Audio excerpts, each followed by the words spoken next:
So what I like to do here is first you grab the bottom leg, right? And then you bring the knee, you curl the knee, which is basically you're holding it here in a passive stretch. And essentially you have knee flexion. This front leg here, so a lot of people straight here, if you bring it up, this hip flexion has a mechanical aspect to it where it actually increases the stretch on the bottom leg that's actually in hip extension. Now right now this hip extension is straight down, kind of like a plumb line, straight down the spine.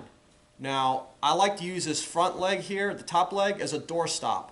So I actually will hold it here, the heel is up against the quadricep of the bottom leg. This prevents the leg from moving up like that, right? Because when you have a tight quad, it doesn't want to go into extension, right? It wants to go into flexion.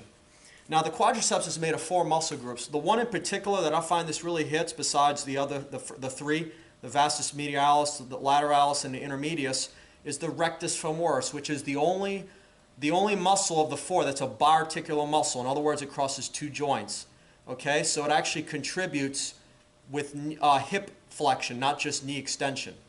So what I like to do here is I like to actually bring it back to increase the stretch, and then I actually move this leg like a doorstop to stabilize the bottom leg in its new position. And then what I really do here is you want to straighten up, lift your chest like this, and then actually do a posterior pelvic tilt.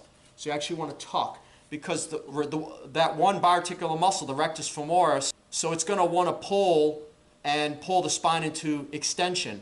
But if you actually do flexion, a posterior pelvic tilt, that stabilizes that and it really makes it a great stretch.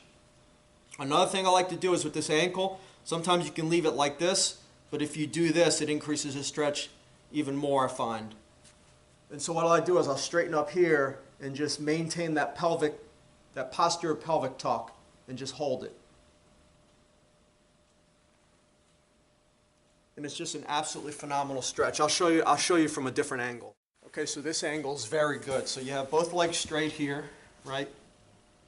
And so what I do is you reach back and grab this bottom leg.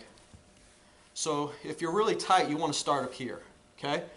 You might just do this, and that might be too much for some people. Some people may have to do this, right? But this here, if you're really flexible, and then what it is you're moving the femur, which is the upper thigh, past the midline, which is the line of your spine.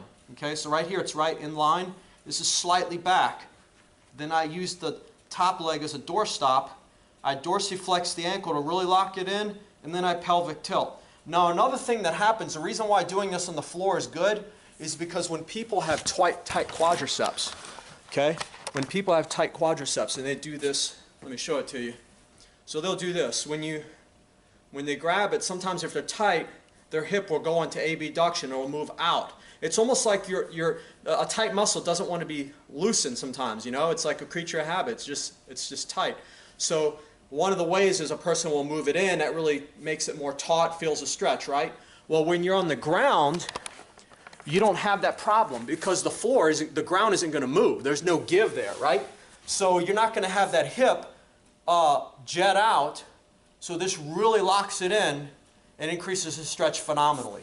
The main key is having the counterbalance. You have one leg going into flexion and the other leg's going into extension. It's just a phenomenal stretch. It also maximizes the stretch in the biarticular muscle, the rectus femoris. And so anyway, I just wanted to share that with you guys, and thanks for watching, and tune in next time.